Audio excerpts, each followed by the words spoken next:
So Nick, I want to talk to you about the Blade of Light image, which Yes. is one of your most sort of famous and iconic images, I think, in general. But it's an interesting image because it also features one of the collections that gets talked about in relation to Lee the most, which is Deliverance, which was inspired by They Shoot Horses, Don't They? So everyone calls it the They Shoot Horses, Don't They collection.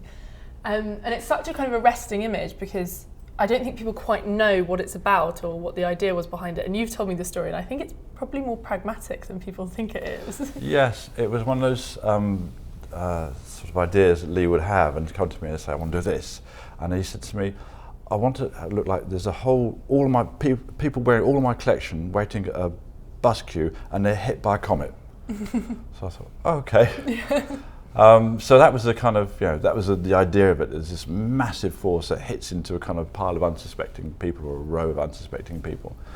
So that was a request. And did he come to you after making the collection, or was it something that you talked about doing in general and then he put on the collection that seemed appropriate? No, he'd created and shown the collection by then. So this was afterwards. I mean, the collection was beautiful. Yeah.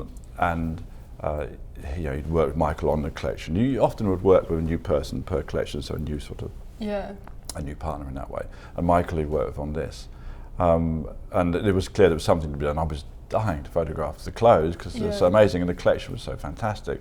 So originally I thought I would go down the idea of some sort of dance thing, but not at all. It was the idea of a comet ploughing into a lineup of people. But I think that's quite interesting because I think that show, I think at the time was so notable, but subsequently has become so famous. But actually this is a completely different view of that collection, as you say. There's not kind of that interaction between people. It's not really about kind of human romance or anything like that. It's very different. Did he like his clothes to be seen in a kind of a new way through imagery? I think he probably found it exciting to see them. I think once he'd done the show, I think he then didn't want to revisit the show. He never wanted to look backwards. Yeah. As I said earlier on in another interview with you, that he often didn't want to show the clothes at all. He was interested in other things. Which is frustrating from my side. But for this one, we worked as Michael Clark, Lee McQueen and myself all worked on this picture. And you look at a film of the footage of making this shot, you can see how Lee would move people's bodies around and Michael would move people's bodies. It's very hands-on. And sort of almost sculpting, Michael was choreographing it because half of them are models, sort of fashion models, and half of them are Michael's dancers. So some of them were quite happy to be sort of in positions where upside down, but the girl right at the top is actually Lily Cole. Yeah. So some are models. But when the models worked for Lee, they were so devoted to him. Really? You hardly ever got anybody who would grumble about doing these things. And if you look at the film and the making of this footage, the first little group, because it's shot, it's not shot as one shot, it's shot in sort of... Yeah, how many shots is it? I was going to ask. Oh, it's probably seven, something like that. Yeah. So you shot the first group, the ones right at the tip of the picture, and they had to sort of look like being hit really hard in the back, so they're all being pushed forward. Yeah. But of course, Lee, Michael and I wanted them to sort of bend as if there was a real sort of punch happening in their lower spine, so a real sort of back-breaking punch. So you needed them to bend right, and you need people to grab people's hair as they go up with them, their dresses, so the whole thing. But we 20, 30 times, and the poor guy who's right at the front of this had to land flat on his face again and again and again to get the right motion. You really realise how hard these people worked, the models worked to get this. And I think that's a sort of fascinating thing with going back through the tapes and looking at the stuff that, again, it was filmed during the session, that you see just the kind of repetition of it and how we were all so keen to get every detail right. Was he a real perfectionist when it came to the... Yes, perfectionist sort of. Yes, he was. Yeah. But it wasn't in the way that you might think he sat and fiddled with little things. He was quite... I said it before, but he knew exactly what he wanted, so he would go and do it. Actually, he'd move the body around. He'd say, "No, I don't. I want you pulling her hair back when you go forward."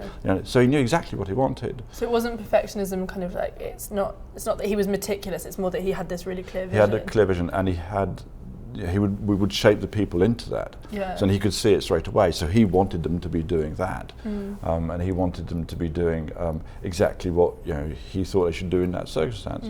So it was very clear. So it's a different thing from perfectionism. It's like he knew he could see perfection straight away. He wasn't discovering it. The idea, I think, of a perfectionist is somebody who sort of tweaks and fiddles and crafts and keeps on sculpting until they get perfection. Lee saw, if you want perfection straight away, and just wanted to achieve that. So had to sort of mould human form around it. And tell me about working with Michael Clark, because he's so involved in that collection and that show, and that must have been really amazing.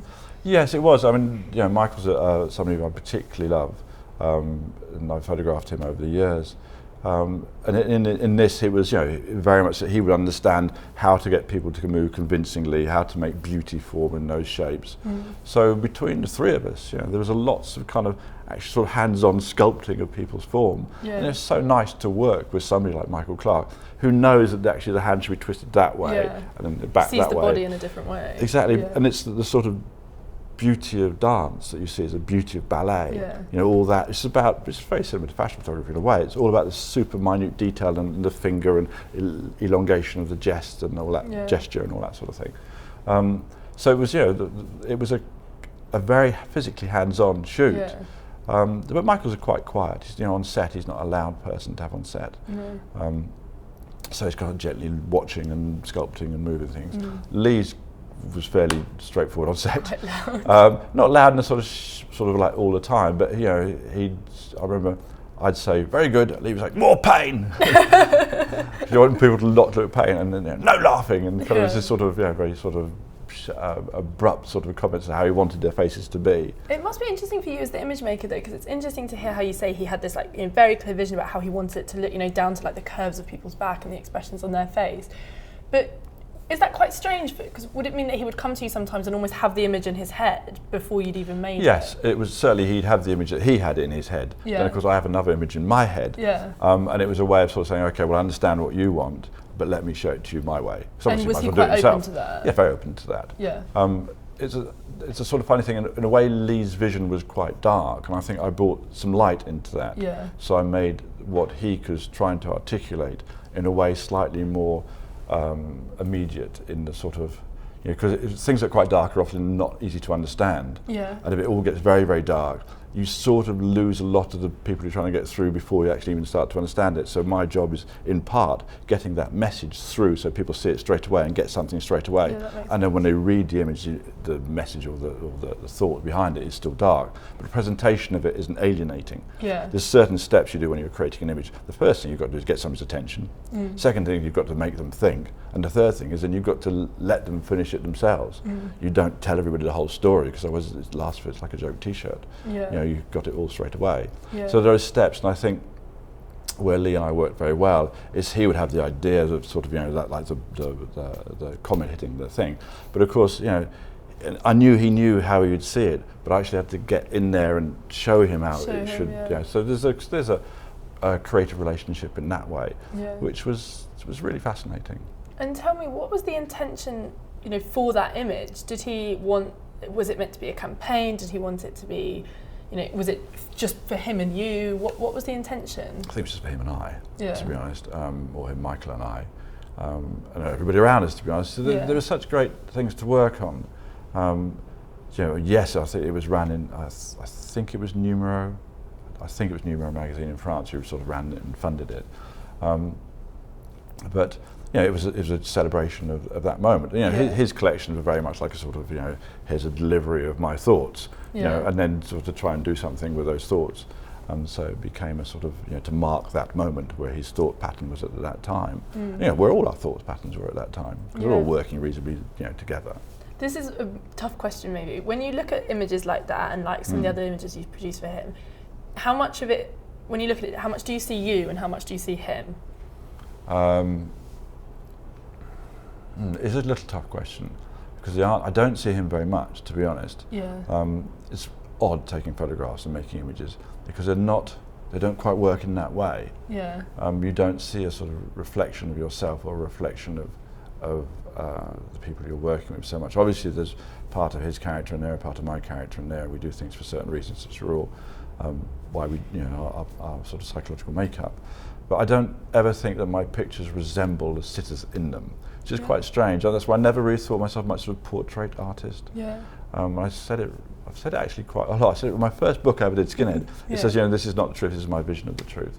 So I've never really felt that I sort of reflect what's there. I sort of take the person I'm photographing and make something from them. Something else. And I try and express something I feel about them, or to put them in context of who they are. But I don't really see it as portraits, so I don't really see these in that way. They became a world because they were, if you want, they were sort of educated by the language that we developed. When I work with Lee and I worked with John Galliano as well, we sort of developed a visual language, which could be, with John it was, we used incredibly wide angle lens, and we'd have the model, the lens about down here, and it was virtually a fisheye, and you'd wrap the model physically around the lens. So she ended up looking like a fashion illustration with all her legs really, really long, a tiny little head, and that was the start of the world. The visual language I developed with John. With Lee, I developed another visual language. He'd often ask for the skin tones to be a sort of gunmetal grey or gunmetal blue. And that's why I was working at a very good colour lab at the time called PDI Colour Labs. We spent a lot of time getting these beautiful skin tones, which, without getting too technical, you'd print the blue first, and over that you'd overprint a kind of very pale pink or very pale ivory. Yeah, that's interesting, because I do think that's one of the things that's always struck me about the image, is the colour in it is quite odd, like in a beautiful way. It doesn't quite look human, the flesh. And well, he would go back to me and say, no, I want it to look like that. So I would show him other prints of stuff I've been doing. He said, no, that's the skin tones that I want. So it became sort of, virtually every image that we worked on together, those were the skin tones. So that's part of a visual language. So it's not that I look at them and I see Lee, I look at them and they're moments in my life that I've moved through. It's sort of strange that one's own relationship to one's own work is quite different from everybody else's. Yeah. So you never look at it and think that it's one of your favourites? I guess you can't think like that. I don't think like that, no. I don't ever see my work as sort of favourites or greatest hits or whatever. I know that some work has more effect in terms of the sort of public recognition of it, or the how it's sort of often asked for with magazines or books. But I don't look at them back as my favourite pieces of work. Or every piece of work is a step in a longer journey. But never sort of, that was the greatest hit. And also a lot of them are hard work. Yeah, I imagine so it's particularly. a lot of sort of, if you listen to the soundtrack, that slightly embarrassing soundtrack of me going, good, like 1,000 times throughout the day. It's just, these are physical deliveries of sculpting people by shouting at them, by manipulating them orally, by sort of saying, you move like that, twist that, so, and that's quite exhausting. So the days are exhausting, and this was 20 years ago. Well, I think it's great. Thank Good. you. Thank you. I'm glad you do. Thank you. Thanks.